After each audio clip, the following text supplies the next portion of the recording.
À la suite du tragique accident survenu ce dimanche 30 janvier 2023 à Dassazoumé, dans le centre du Bénin, et qui a fait une vingtaine de morts et plusieurs blessés graves, le gouvernement a convoqué une réunion d'urgence avec les parents des victimes. La séance a eu lieu dans la matinée de ce lundi.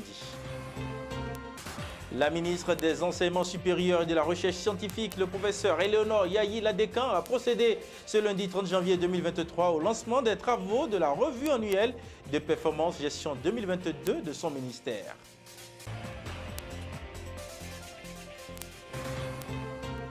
Les candidats au bac ont eu environ 6 semaines pour déposer leur dossier de candidature. Cette étape a pris fin vendredi dernier et a rassemblé des centaines de candidats libres ce GEC Bégamé à Cotonou pour les dernières formalités.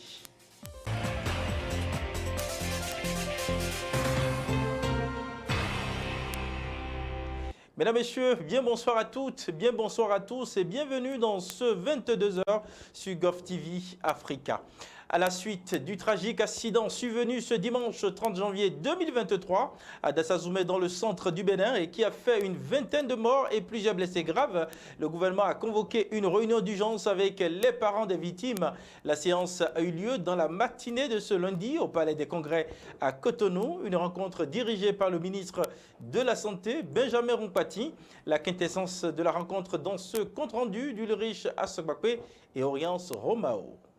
Affliction, amertume, chagrin, désespoir, tristesse et consternation, ce sont les sentiments qui se lisent sur le visage des parents des victimes du drame de ce dimanche 29 janvier 2023 à Dassazoumé, dans le département des Collines, qui a plongé toute une nation dans l'angoisse et l'amertume.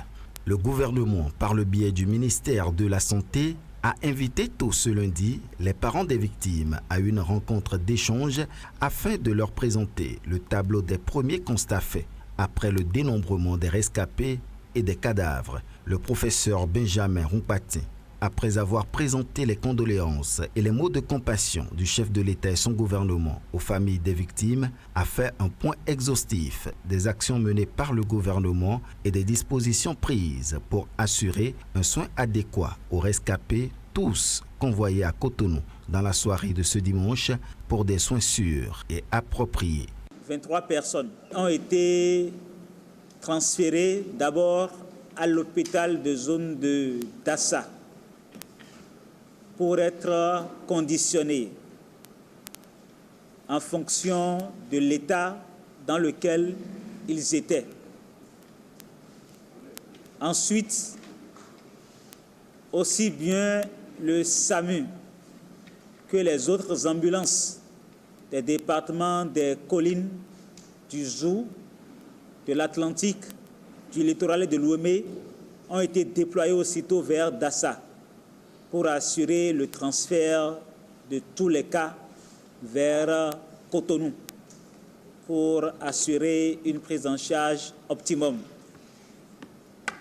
Parce que vous savez, les ressources humaines qu'il faut pour gérer ces cas sont assez spécifiques. Il faut des anesthésistes, il faut des traumatologues, il faut des chirurgiens, il faut des penseurs, il faut des soins un peu spécifiques et surtout de réanimation. C'est ce qui a justifié le transfert de tous les cas vers Cotonou, où nous avons mis en place tous les dispositifs qu'il faut, aussi bien au CNHU qu'à Calavi, pour les attendre.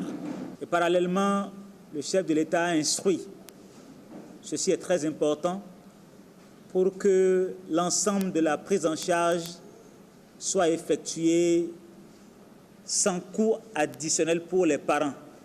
Cela a plusieurs avantages. L'équipe soignante n'a pas à réfléchir avant de prodiguer les soins. Tous les médicaments, tout ce qu'il faut est mis à disposition sur place. Et on agit sans vous tendre des ordonnances. Donc c'est ce que nous avons commencé à faire depuis la nuit jusqu'à maintenant. Le ministre de la Santé, Benjamin Rompati, qui à l'occasion n'a pas manqué d'évoquer l'état actuel des rescapés. Nous avons donc, comme je l'avais souligné tantôt, pu recevoir 23 personnes dans des états variables. Certains sont dans des états critiques, d'autres moins.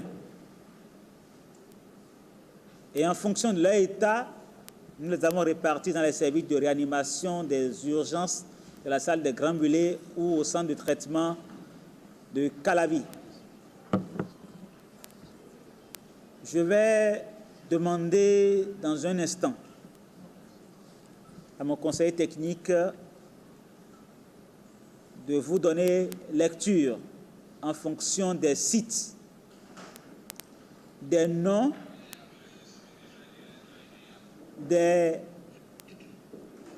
patients que nous avons reçus jusqu'aux environs de 3 heures du matin.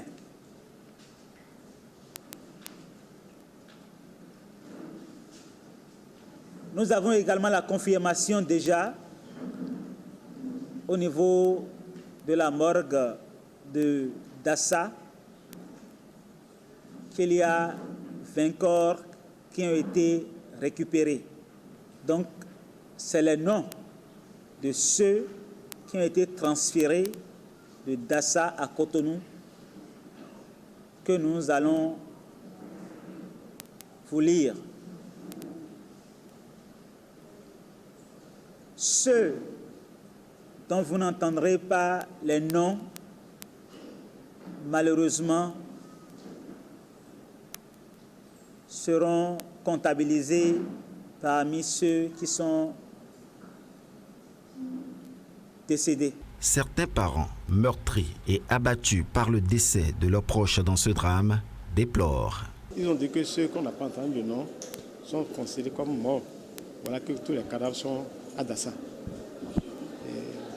On ne sait pas s'il y a possibilité d'accès à ces corps pour voir si on peut identifier celui qui est pour nous ou pas.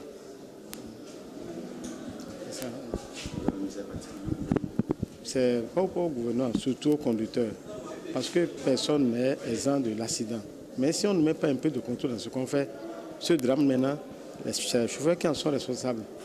Mais ils ne peuvent pas supporter le poids de tous les dégâts qu'ils ont créés. C'est dommage.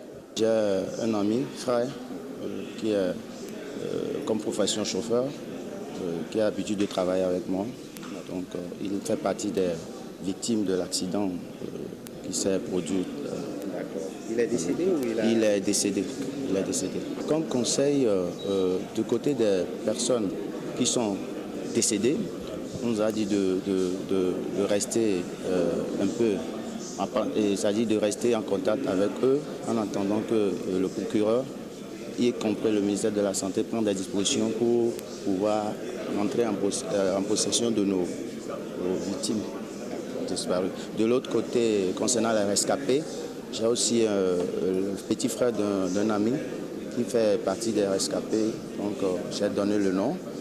On nous a notifié qu'il est au CNHU, pris en charge par l'État, des médicaments jusqu'au manger. Donc de ne pas trop se soucier pour vouloir forcément aller voir les rescapés. Rappelons qu'au total, 23 rescapés admis en soins intensifs pour certains et en réanimation pour d'autres et 20 cadavres tous à la morgue de Dassa constituent pour le moment le bilan fait par les autorités.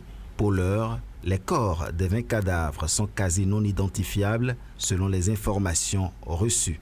En attendant d'avoir les réelles causes de cette tragédie, le gouvernement a mis en place une cellule d'accompagnement constituée d'experts en santé qui reçoit les parents pour de plus amples informations. Ce drame du dimanche 29 janvier 2023 vient ainsi relancer la question de la sécurité routière qui reste un défi pour tous.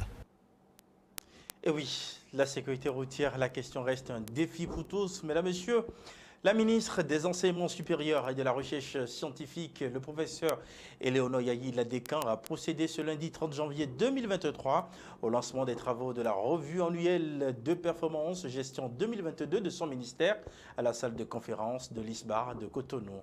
Compte rendu. Selon le directeur de la planification, de l'administration et des finances d'EPAF, M. Nassis Agani, cette revue est une occasion pour examiner le point d'exécution globale du PTA gestion 2022 du ministère des Enseignements supérieurs et de la Recherche scientifique et analyser les performances de ce sous-secteur. Dans son mot de bienvenue, il a informé que beaucoup de réalisations ont été faites lors de l'exécution du plan de travail annuel gestion 2022 en dépit des difficultés rencontrées. Après une année de gestion, le bon sens voudrait qu'on se retrouve pour apprécier les performances réalisées, mais également ressortir les difficultés rencontrées et proposer des approches de solutions. Pendant 2 jours, nous aurons à échanger sur les résultats obtenus dans le sous-secteur de l'enseignement supérieur et de la recherche scientifique au titre de l'année 2022. La première journée sera consacrée à l'examen du point global d'exécution physique et financière du PTA, du point sur les marchés et une partie des points d'exécution des programmes budgétaires.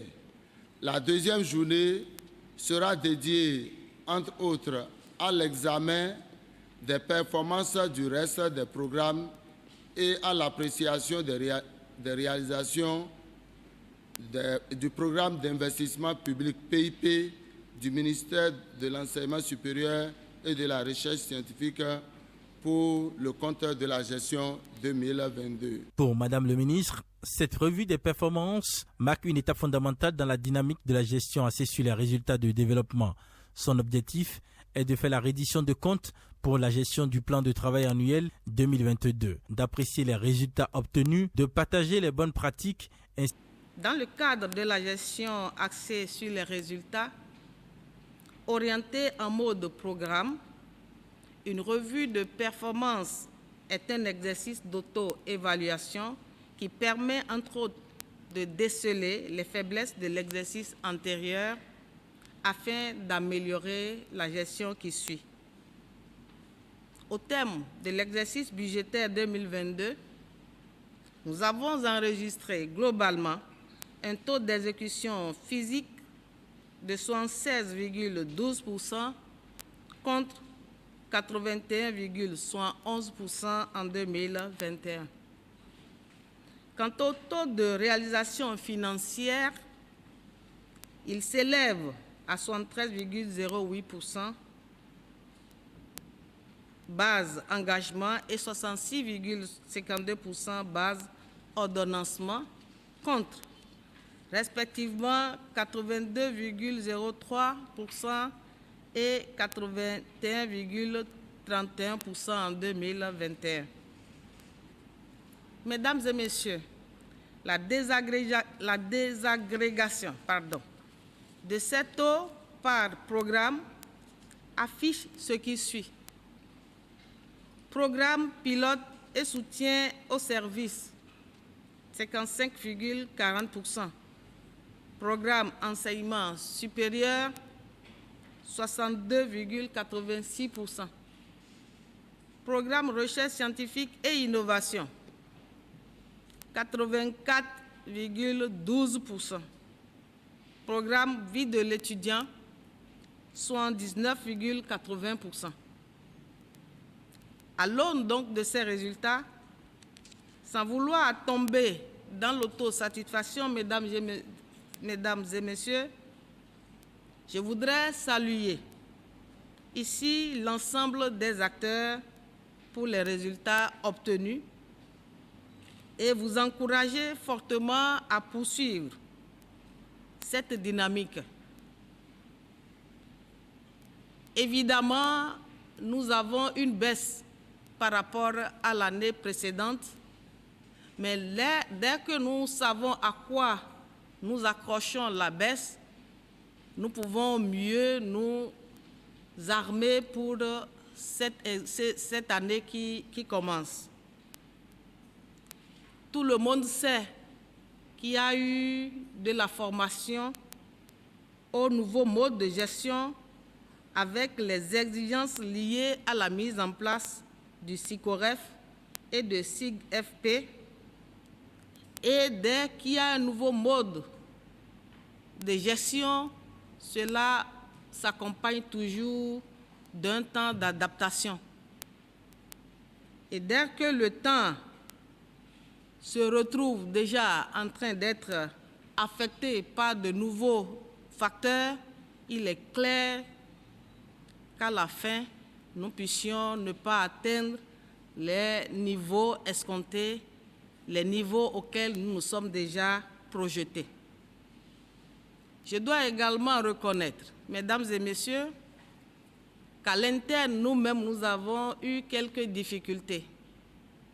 S'il y a des gestionnaires, certains gestionnaires qui s'en sortent très très bien dans l'organisation de tout le processus, il y en a qui sont nouveaux, il y en a qui n'ont pas totalement encore maîtrisé tout le processus. Notons que ces assises dureront 2 jours et se tiennent à l'ISBA de Cotonou. On reste toujours dans le monde de l'enseignement supérieur, mesdames et messieurs, pour vous dire que les candidats au bac ont eu environ 6 semaines pour déposer leur dossier de candidature. Cette étape a pris fin vendredi dernier et a rassemblé des centaines de candidats libres au CEGEC Bégamé à Cotonou pour les dernières formalités. Dans l'ensemble, c'était une étape facile pour ceux rencontrés sur place. Suivant. L'étape de dépôt des dossiers pour le baccalauréat 2023 a été bouclée vendredi 27 janvier. Après l'étape d'inscription en ligne, les candidats libres ont fait les dernières formalités au CEGEC Bégamé. Pour la plupart d'entre eux, tout s'est bien passé.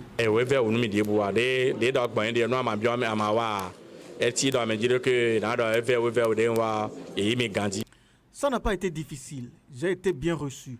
Tout s'est bien passé. La seule chose qui me retient, c'est que ma fille doit ajouter une photo et c'est déjà en cours. Je suis venu déjà vers 10 heures et il y avait une affluence de monde. Donc j'ai pu trouver une place et j'ai fait l'inscription en ligne. Puis je suis passé à l'étape où il faut remplir des fiches. Et voilà. J'ai fini par déposer mon dossier. C'était abordable, c'était pas mal quand même. Je n'avais pas prévu, particulièrement, je n'avais pas prévu aller à l'examen cette année parce que j'avais un petit travail. Donc en fin de compte, j'ai été moralisé par mon père en fait. Donc j'ai fini par prendre une décision pour aller cette année pour encore tenter ma chance. Peut-être que cette fois-ci, ça sera la bonne. Rosalie Ouorou, elle, par contre, a eu quelques difficultés. Pour elle, ce n'est pas si simple. On va aller de gauche à droite, tirer le durée et aussi donner notre nom. On va donner la naissance et ça va durer avant d'appeler notre nom. Soit il peut appeler le nom de celui qui est venu avant lui. Vous comprenez? Et aussi... En tout cas, c'est aussi dur quand même, c'est pas aussi facile. Moi, on m'a dit que c'est aujourd'hui le dernier délai, donc c'est pour ça que j'ai eu l'occasion de venir déposer à temps. Du 17 au 20 juin, ces candidats libres, au même titre que ceux qui suivent normalement les cours, pourront faire face aux épreuves écrites. Les inscriptions ont démarré le jeudi 15 décembre et bouclées le 27 de ce mois. Mesdames, Messieurs, ce journal se poursuit. Cérémonie de signature officielle du parrainage du consortium tourisme par million, CTM Bénin, avec des acteurs du tourisme ce vendredi 27 janvier au Bénin Royal Hotel à Cotonou. Le but est de soutenir celles et ceux qui ont des idées novatrices qui vont impulser le tourisme au Bénin au fil des années. Voici, mesdames et messieurs, le compte de la cérémonie. Dans l'après-midi de ce vendredi 27 janvier 2023, au Bénin Royal Hotel, a été organisée la cérémonie de signature officielle du parrainage du consortium touriste par Million CTM Bénin, cette association des professionnels et acteurs du tourisme qui accompagne des initiatives et projets en faveur du développement du tourisme au Bénin. L'objectif principal de ce parrainage, c'est tout d'abord amener ceux-là que nous accompagnons à exceller. Le Bénin du président Talon, c'est un pays qui excelle dans tout ce que nous faisons. Nous ne devons plus faire du à peu près. Si nous allons n'importe où, on doit être parmi les premiers. Il n'est pas question qu'on soit deuxième, nous voulons être parmi les premiers. Et cet idéal, nous devons le travailler ensemble et nous devons travailler pour y arriver. Et travailler ensemble, et c'est pourquoi nous avons dit, derrière nos membres, qui ont des projets novateurs, nous allons être derrière eux, nous allons travailler avec eux pour que ces projets-là, pour qu'ils puissent les affiner, pour que ces projets, d'année en année, puissent devenir de meilleurs projets. Mais il y a quelque chose d'important qu'il ne faut pas oublier. Avant tout, nous sommes des opérateurs économiques. Et un opérateur économique, son rôle principal, c'est de créer de la richesse, c'est de créer des emplois et au finish payer des impôts. Donc si nous faisons tout ça, il faut que nous aussi, en tant que personnes, que nous puissions en profiter pour nos familles respectives et que la communauté nationale comme internationale puisse profiter de ce que nous faisons. Le consortium Tourisme par Million est une organisation qui soutient toutes les initiatives qui contribuent au développement du tourisme au Bénin. Quelques bénéficiaires de ce parrainage s'expriment ici à propos de leur initiative. Alors le FINAB, Festival international des arts du Bénin, c'est une vitrine d'opportunités pour tous les Béninois et pour tous les artistes béninois.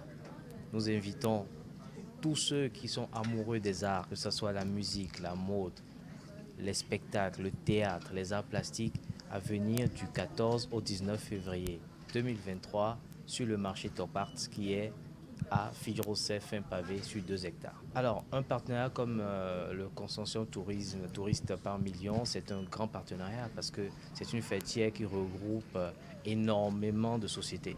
Donc nous, aujourd'hui, on est content de faire ce partenariat avec CTM parce qu'on se dit, avec CTM, on a beaucoup d'opportunités à l'intérieur. Déjà, je viens d'avoir une dame qui m'a déjà offert un billet d'avion, donc c'est déjà beaucoup pour nous.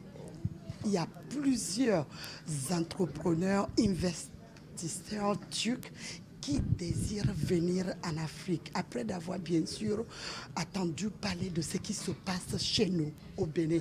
Ils veulent venir s'implanter, mais pour que cela soit possible, il faut qu'il y ait déjà un échange dans un cadre bien adéquat pour cela.